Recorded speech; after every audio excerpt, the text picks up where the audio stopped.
नमस्कार। देश के मीडिया में बड़ी चर्चाएं हैं कि प्रधानमंत्री मोदी ने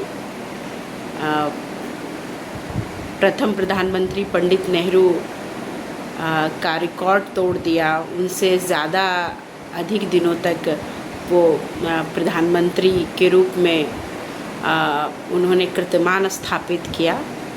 तो प्रधानमंत्री मोदी जी को सबसे पहले बधाई, शुभकामनाएं।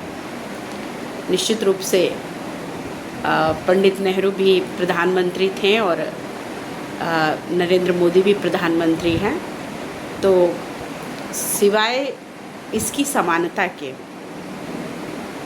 क्या कोई तुलना नरेंद्र मोदी और पंडित नेहरू में हो सकती है क्या? ये सवाल इसलिए है क्योंकि दोनों की प्रवृत्ति में ज़मीन आसमान का फ़र्क है। जैसे आप उजले और काले की तुलना नहीं कर सकते, ब्लैक एंड वाइट की तुलना नहीं हो सकती। जैसे मेरी गायकी की तुलना स्वर कोकिला लता मंगेशकर से नहीं हो सकती, किसी नौसिखुए कवि की तुलना तुलसीदास और सूरदास से नहीं हो सकती। वैसे ही पंडित नेहरू से नरेंद्र मोदी जी की तुलना कभी नहीं हो सकती। हज़ारों साल नरगिस अपनी बेनुरी पर रोती है, बड़ी मुश्किल से होता है चमन में दीदावर एक पैदा। पंडित नेहरू सिर्फ प्रधानमंत्री नहीं थे, पंडित नेहरू देश के लिए अपना सर्वस्व न्यौछावर करने वाले भारत माता की महान संतान थे। उन्होंने अपना जीवन का बहुमूल्य पल लगभग 3259 दिन उन्होंने 9 साल लगभग जेल में बिताए। देश की आज़ादी की लड़ाई के लिए, देश की संप्रभुता के लिए, देश की स्वतंत्रता के लिए। और उनको प्रधानमंत्री के रूप में मनोनीत नहीं किया गया था। उनको तत्कालीन संविधान सभा के सदस्यों ने, प्रांतीय विधानसभाओं से चुने हुए लोगों ने उनको मनोनीत किया था। राष्ट्रपिता महात्मा गांधी ने उनके नाम का प्रस्ताव रखा था। और तो पंडित नेहरू और मोदी की तुलना मतलब समझ से परे है ये बात, जो मीडिया ये स्थापित करने की कोशिश कर रहा। और ये एक गहरी साजिश के तहत ये किया जा रहा है कि जनता के जो मुद्दे हैं, आम जनता के जो मुद्दे हैं, वर्तमान देश के जो विषम हालात हैं, उनसे ध्यान भटकाया जाए और एक महामानव के रूप में, अवतार पुरुष के रूप में मोदी जी को स्थापित किया जाए। निश्चित रूप से एक पंडित नेहरू ने तो कभी खुद को बायोलॉजिकल या महामानव या ईश्वर का अवतार नहीं कहा, लेकिन वो जो भी थे उनके जैसा होना संभव नहीं है। वो भारतीयों के लिए गर्व का विषय थे। उन्होंने देश को एक नए आज़ाद मुल्क को, नवजात मुल्क को उन्होंने बनाया, संवारा, संविधान बनाया, लोकतंत्र को सींचा, लोकतंत्र को पुष्पित और पल्लवित होने का मौका दिया। दूसरी ओर मोदी जी ने संविधान को कमज़ोर किया, संवैधानिक संस्थाओं को कमज़ोर किया, संविधान को नष्ट करने में कोई कोर कसर नहीं छोड़ी। ये इनके 12 साल का रिकॉर्ड है। नेहरू की पॉलिटिक्स जो थी वो समावेशी थी और मोदी जी की बांटने वाली राजनीति के बारे में कौन नहीं जानता। नेहरू जी ने प्रेस की आज़ादी को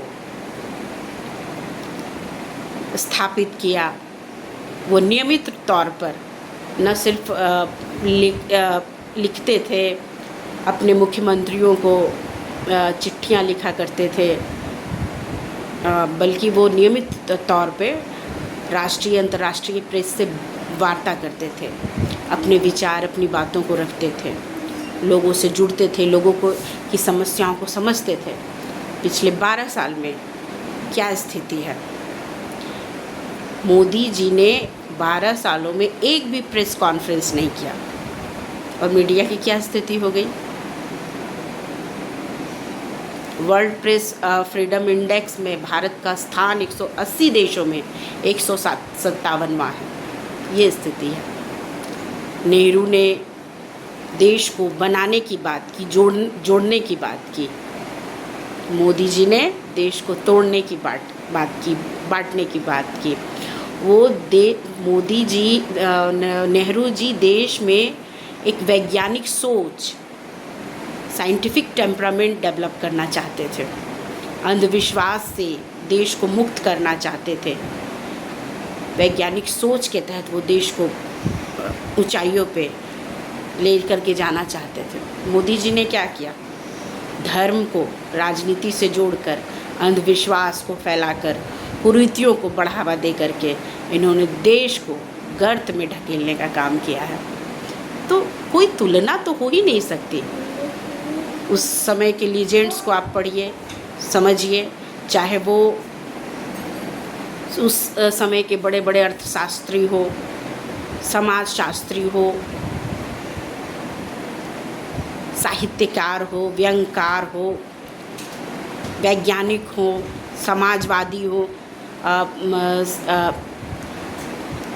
कलाकार हों, समाज सेवी हों। आप दुनिया के बड़े बड़े लीजेंड्स के बीच नेहरू न सिर्फ लोकप्रिय थे, बल्कि नेहरू का उनके व्यक्तित्व पर एक गहरा प्रभाव था। लेकिन आज हमारे मोदी जी देश विदेशों में परिहास का कारण हैं। वो नाले से गैस बना देते हैं। नॉर्वे की एक 28 साल की पत्रकार देश के प्रधानमंत्री को चुनौती देती है कि वो उसके सवालों का जवाब दें। तो कहाँ आप नेहरू की बात कर रहे हैं और कहाँ मोदी जी? नेहरू जी समाज को जाति, धर्म, लिंग से परे एक समाज में समानता स्थापित करना चाहते थे, इसीलिए उन्होंने इस पे मजबूती से काम किया। और आज आप देखें, बांटने की राजनीति भाजपा का मुख्य आधार है। हाँ, 12 सालों में भाजपा का पार्टी कार्यालय बहुत चमका, भाजपा के विधायकों की संख्या बढ़ी, सांसदों की संख्या बढ़ी, तो भाजपा का तो खूब विकास किया प्रधानमंत्री ने। लेकिन देश को विनाश की ओर लेकर के चले गए। आज देश की, भारत की संप्रभुता को उन्होंने समाप्त कर दिया। एक ज़माने में जब हमारे पास कुछ भी नहीं था, तब दुनिया के देश नेहरू को सुनते थे, गंभीरता से सुनते थे और उनकी विद्वता के वो मुरीद थे। आज पूरे विश्व में भारत मजाक का विषय हो गया है। मोदी जी के नेतृत्व में, मोदी जी की अर्थनीति, मोदी जी की विदेश नीति, मोदी जी की धर्म नीति, सब कुछ गडमगड है। नेहरू जी अपने आलोचकों को अपने पास बुलाते थे, उनको प्रोत्साहित करते थे अपनी आलोचना के लिए। और ये पब्लिक डोमेन में है, कैसे उन्होंने जेपी को पत्र लिखा, कैसे वो अपने आलोचकों की सराहना करते थे, उनको आगे बढ़ाते थे। और आज क्या स्थिति है, एक पोस्ट अगर आप सरकार के विरोध में लिख दीजिए तो आप जेल चले जाएंगे। उमर खालिद बरसों से जेल में सड़ रहा है, और उस तरह से बहुत सारे युवा जिन्होंने सरकार का विरोध किया वो आज जेल में डाल दिए गए। तो ये अंतर है। नेहरू एक विजनरी लीडर थे, मोदी जी आत्ममुग्ध व्यक्ति हैं। तो उन्होंने मोदी जी ने भाजपा का खूब विकास किया, देश को विनाश की ओर लेकर के गए, और यही फ़र्क है मोदी में और नेहरू जी में। धन्यवाद।